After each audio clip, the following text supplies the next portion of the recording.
Hi Jen. I wanted to make this video for you, but also for anybody else that might need the same help that I got from your videos. And because I just wanted to share my story with somebody after hearing yours, because it just seemed like we had some similarities with the treatments that we were having and the aggressive lymphoma. So I just think that I have a really interesting journey so far, and I just wanted to share it. And right now, I'm in the hospital.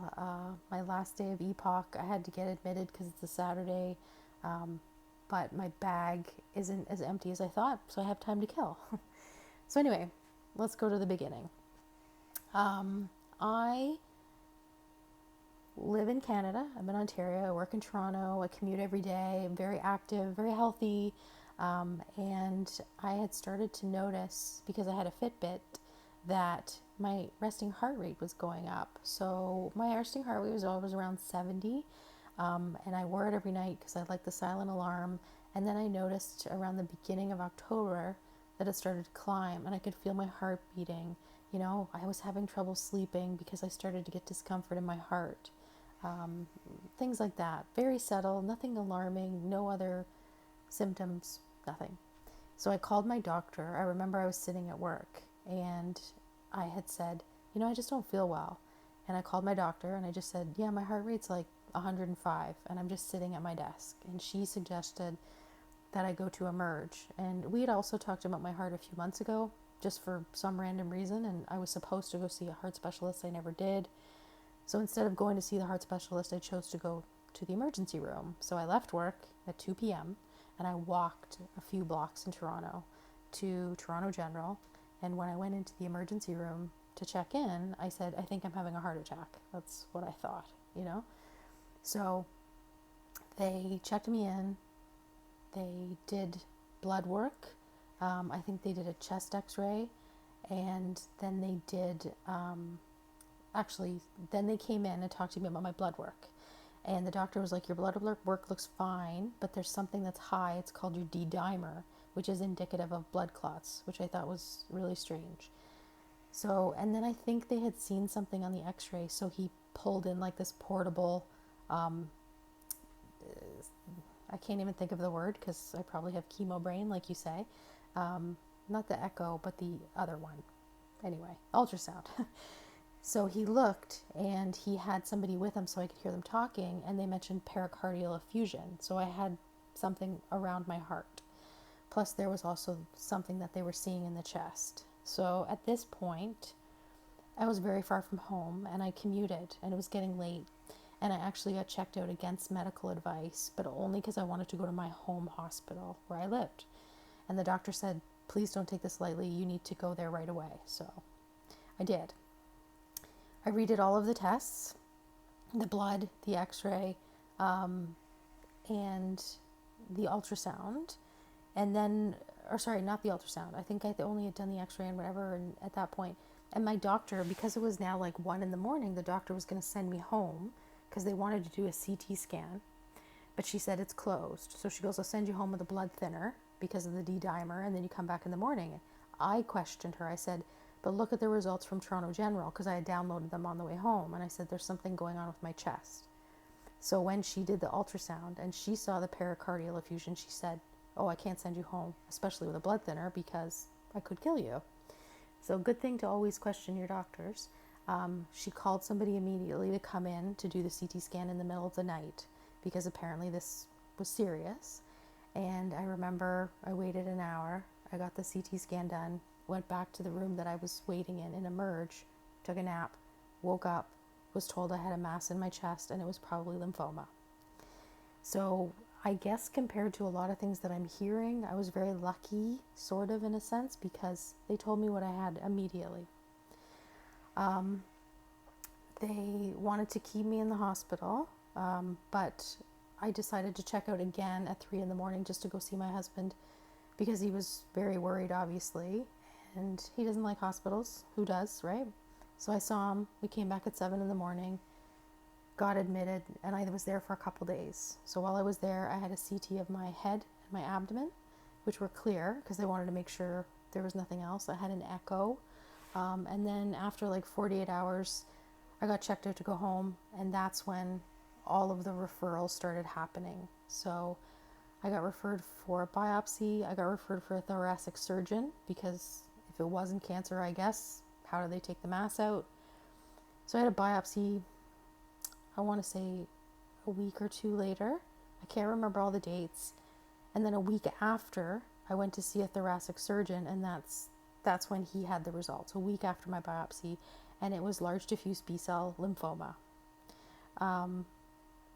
And that was it. That was my end of the journey with the thoracic surgeon, but he sent all these referrals to an oncologist, a PET scan, everything. So, I mean, the one thing I'm lucky about in Canada is the PET scans, it's free healthcare. So I got a PET scan. The day before I saw the oncologist, it was delayed because the machine had been broken. I went to see the oncologist on a Friday. And this is near the end of November now, so October 27th till the end of November. And he had seen all the reports and decided that I was going to go on R-CHOP because it was the type of lymphoma it was. But he did tell me that the pathology wasn't finished. I'm just going to switch hands because I know I'm shaking here. He told me the pathology wasn't finished and that there was something called double hit lymphoma that it could be, but he said there was a 97% chance that it wasn't, but they had to keep checking. And if it was that, he'd switch my chemo, but we'd do R-CHOP. So it's Friday. I had gotten into chemo by the next Wednesday. So, and that was an all-day treatment because they wanted to drip the Rituxan very slowly into my system, obviously, because people have reactions. So I think it was like a 4-hour drip for the Rituxan and then all of the drugs individually after. So I was there for the whole day.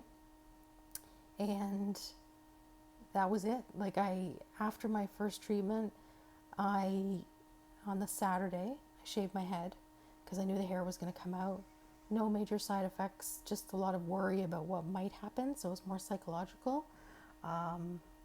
And then about 2 weeks after that, I noticed my hair started to pull out. I would pull the little pieces and it would just come right out.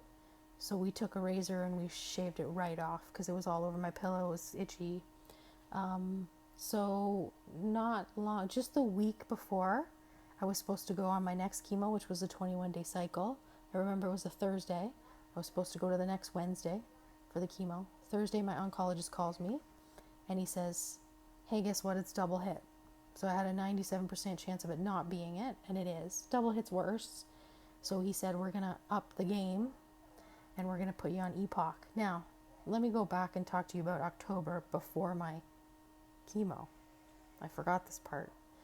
So October 27th, I went into the hospital with the heart. But prior to that, like a couple of weeks, I remember I was in the washroom and my husband came in and he goes, you look like you have a goiter here, you know? I didn't notice anything. But after October 27th and after the hospital stay, where I lost like 7 pounds because the food wasn't great, my neck blew up. Like it was huge. And I really started to get exhausted, and walking, I was still working. So walking up the stairs to get the train was terrible. I felt like I was having a heart attack. I was sleeping as soon as I got home, right? Anyway, after the first chemo, my neck went down, my energy went up. So back to the EPOC. So he called me on the Thursday. I had to go in on the Monday because I had had such a good reaction. They were going to do the EPOC with the home infusion. So 7:30 a.m. on the Monday, I came in for a PICC line, and then went to see the oncologist so he could explain a bit to me, and then did the whole Rituxan injection, which takes 2 minutes because I had responded to the Rituxan, then got hooked up to the bag. Bag change on Tuesday, bag change on Wednesday, bag change on Thursday, bag off on Friday.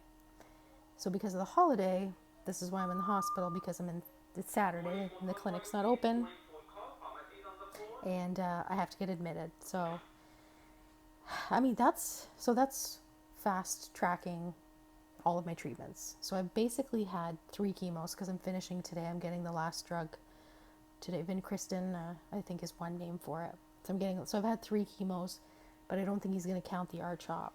I've had no nausea. My appetite is really good. I've actually gained weight because my husband wants me to eat. I've cut out sugar completely. I'm not drinking coffee. My voice has changed, which I think is a very strange side effect. No bathroom issues. I'm eating bran every day. I had bathroom issues a bit on the first chemo, but I just adjusted. I've had some really bad heartburn a couple times because I'm on the prednisone and then the dexamethasone. I think it's very hard on my stomach. But yeah, I've been very, very lucky. And just hair loss, voice change. I get tired sometimes. Like my husband gets worried because it's like 8:30 and I'm napping on the couch, but it's to be expected. When I'm not hooked up to my chemo bag, I'm still going to work. So knock on wood, it's been going well. When I was in the second day of my EPOC, which was my second chemo treatment, basically, my doctor did order an x-ray. I got an x-ray. So when I just spoke to him on Tuesday, today's Saturday, he had said that the x-ray showed that the mass, which was 11 centimeters by 5, was very large, my mediastinal mass, has actually showed progress and gotten smaller. So he's going to order me a CT scan to confirm that. Again, I've been lucky, and I'm kind of hoping to stay on this streak, right? So I guess that's my rundown of my symptoms. I know you always did that every time. But yeah, it's been okay. I guess the hardest thing for me was, so here's my PICC line. I'm hooked up to a wire, and I keep the PICC line in the whole time. They don't take it out. So the hardest thing for me was, how do I shower and what do I do with my PICC line? And so we found a really great sleeve at a place called, I think, OrthoMed in Kitchener, Ontario. Ordered it online.